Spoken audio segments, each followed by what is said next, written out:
Hello, welcome to our online weight management class. I'm Melissa. I'm HealthWare's registered dietitian and personal trainer. Welcome.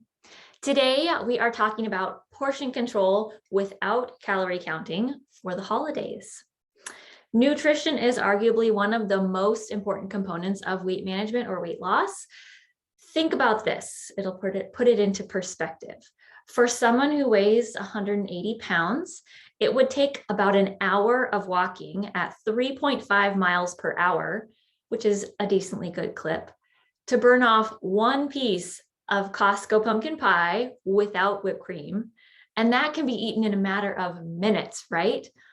So exercise plays a very important role in weight management, as do other factors like sleep, hormones, etc. But nutrition can really make or break everything.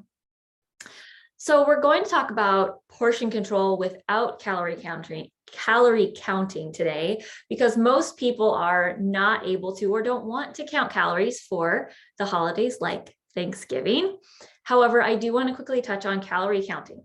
In my experience, those who have the greatest success with weight loss are those who accurately count calories or track their intake in some way on at least a temporary basis. One method that I frequently recommend is to track using the MyFitnessPal app and take advantage of the barcode scanning features and the create a recipe features. Possibly I'll do a video at some point on how to use MyFitnessPal because I get a lot of people asking questions about it. And it can be a confusing app for some and can be used inaccurately or ineffectively. But that's not what we're talking about today. We're talking about not calorie counting. If you are interested though in really diving into your nutrition for weight loss, you and I can schedule an appointment and discuss your individual calorie goals. But for today, let's talk about portion control without calorie counting, because that's what will be probably the most helpful for the upcoming holiday. On the other non-holiday days, I do recommend engaging in some sort of food tracking or food journaling if weight loss is your goal. But to our topic, portion control without calorie counting. It is possible to have successful weight loss or weight management without counting calories. I do have patients who don't count calories at all and are very successful. Of course, it's not as precise, but it can still produce great results when done with intention. One of the easiest ways to control portions without, calorie counting is to use the plate method. This can also be useful for those trying to manage blood sugar. It's often a commonly taught thing for diabetes. So the plate method. First, you want to make sure you have a plate that is an appropriate size, if at all possible. I recommend a 9 to 10 inch sort of plate. This one I have right here, this is 10 inches, pretty standard size dinner plate. At Thanksgiving, if you aren't the one preparing the meal, you might not have as much control over what size of plate is being used. In that case, just use what you are given. It's okay. Once you have your plate, it is time to fill it. So let's talk about filling that plate. Half of your plate you want to fill with non-starchy vegetables. So an entire half of your plate. And this might be a better visual. Half of your plate, non-starchy vegetables. This can be a little more difficult at a Thanksgiving meal, but typically there will be something resembling a non-starchy vegetable on the table. If you are making the meal, then try to include at least one option of non-starchy vegetables. If you have the power, you can do that. Non-starchy vegetables are low in calories as well as carbohydrates. In addition, they're high in vitamins, minerals, and fiber, making them an important part of a healthy diet and a weight management diet. Think of non-starchy vegetables as high volume, low calorie foods.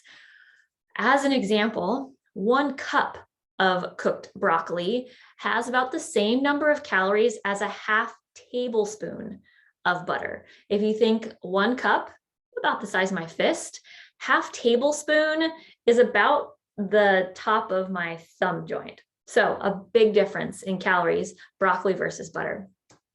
My favorite non-starchy vegetables for Thanksgivings are simple green salads or steamed green beans. My husband likes Brussels sprouts, which are also a great option, but I hate Brussels sprouts.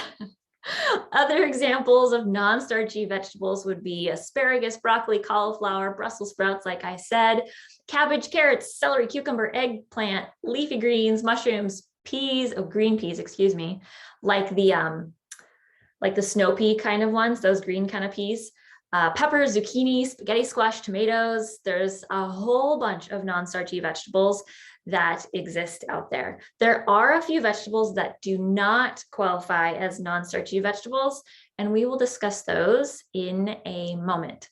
So for Thanksgiving, not all those vegetables I listed will be appropriate for Thanksgiving. I don't really know of anyone who does snow peas for Thanksgiving, but any of those vegetables would be fine for the non-starchy vegetable section. The next part of your plate, this part right here, 1/4 of your plate should be lean protein foods. So the protein foods, mainly those from animal sources, usually contain saturated fat, which may increase your risk of heart disease. Lean proteins are lower in saturated fat and total fat, making them a healthier choice. Plant-based sources of protein are an even better choice when trying to keep saturated fat to a minimum. So turkey is obviously the most common animal protein at Thanksgiving. So the white meat, like the breast, provides fewer calories and less saturated fat than the dark meat, even less if the skin is removed on the turkey. Also, a side note, frying your turkey will add more calories than roasting or baking. Other examples of animal-based proteins, which again may not apply to a Thanksgiving meal, but maybe they will. I don't know. Everyone eats differently for Thanksgiving. Cheese, cottage cheese, eggs and egg whites, chicken, fish, shellfish, lean cuts of beef, and lean cuts of pork. Possibly not I don't know if some people have ham for Thanksgiving, but you want the lean cuts of pork on that. So plant-based proteins are allowed on Thanksgiving as well, in case you're wondering. Not all of them are wildly healthy, but some can be pretty decent. I do a plant-based Thanksgiving, a vegan Thanksgiving myself.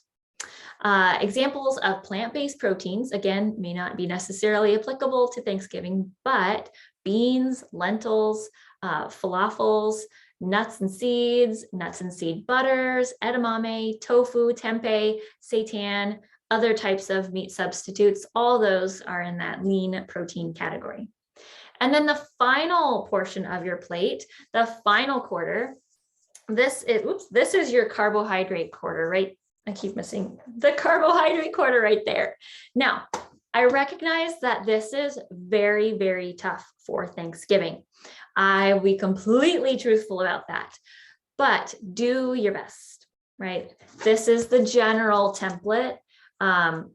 Probably most of us on Thanksgiving, this is the carbohydrate section, right? And then the protein section. So do your best to keep this in mind and the carbohydrates in that quarter, but it is a tough holiday. Foods that are higher in carbohydrate includes grains, starchy vegetables, as I mentioned before, and those would be peas, potatoes, and corn. Other starchy high carbohydrate foods, beans, legumes, fruit, yogurt, and milk.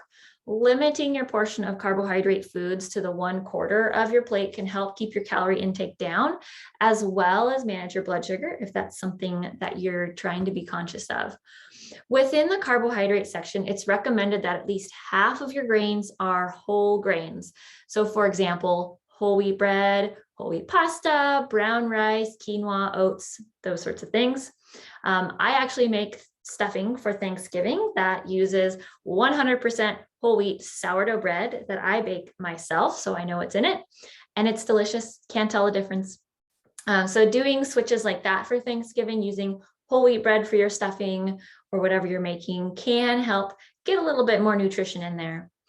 Other examples of carbohydrate foods would be brown rice, oats, oatmeal, polenta, popcorn, quinoa, whole wheat bread, whole wheat pasta, whole wheat tortillas, bread-based stuffings, I already mentioned all the starchy vegetables, green peas, corn, potatoes, any form of potatoes, and sweet potatoes and yams.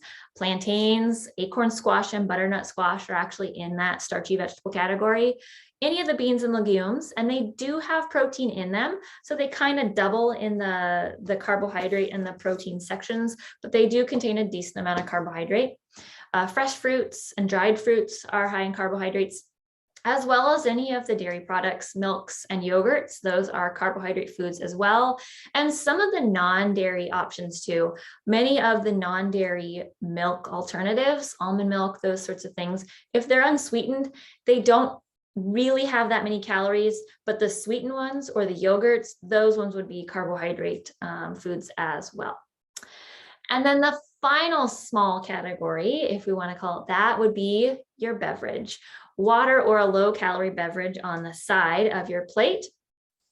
That's what I recommend, is water or the low-calorie beverage. Water is, of course, the best choice because it contains no calories, no nothing, just fluid, which we need. Other 0 or low calorie drink options would be like unsweetened tea or coffee, sparkling water, which could be plain or flavored. A lot of sparkling waters are flavored that still don't have any added sugar or carbohydrates in them. And diet soda is, of course, another very, very low calorie option, which I don't necessarily recommend a lot of because of the artificial sweeteners, but I would rather,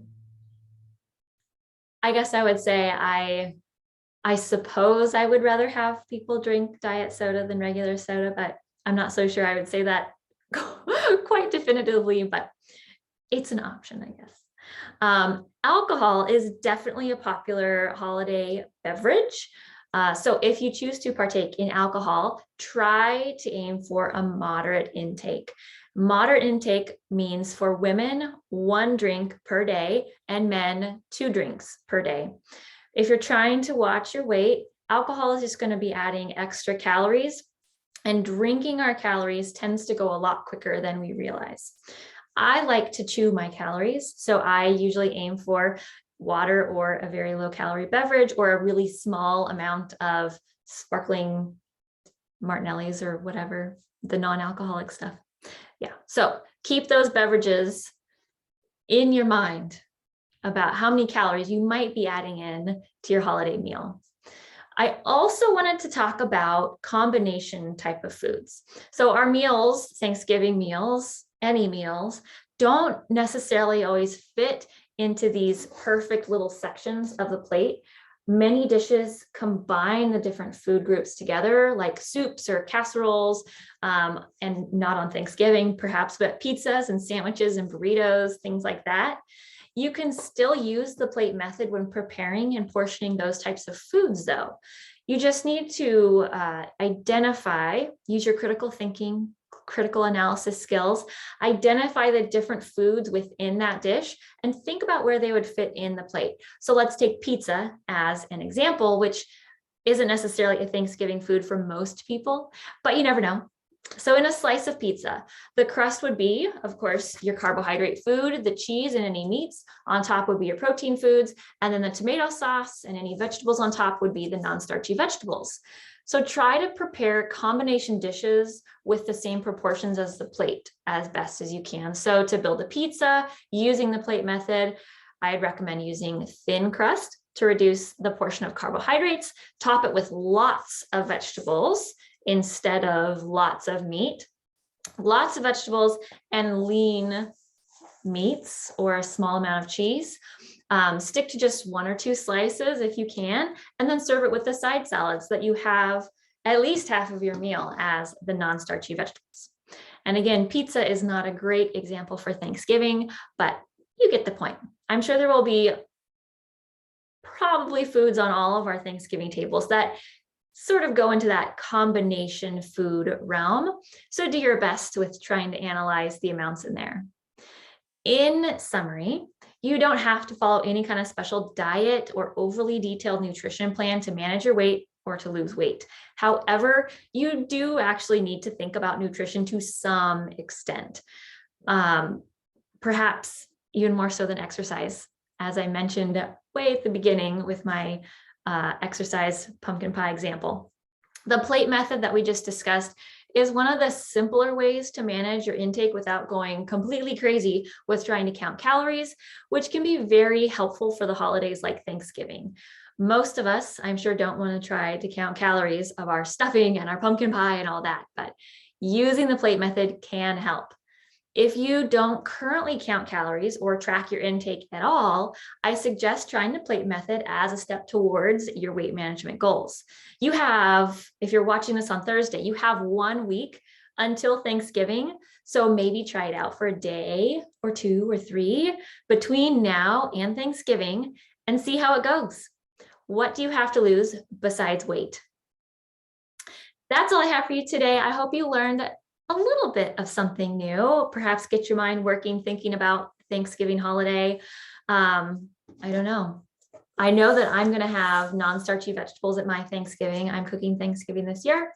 I know I'll have non-starchy vegetables on my table. I try to practice what I preach, but I also like pumpkin pie. Vegan pumpkin pie is what I make. So I hope you all have a happy Thanksgiving.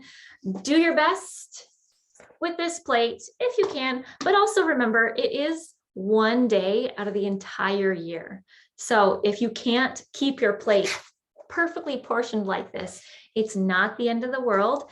There are 364, 365, depending on the year, other days in the year that you can use the plate method. And if you need to on Thanksgiving, just enjoy the meal. All right. Happy Thanksgiving, everyone. I will see you back here next time. Bye.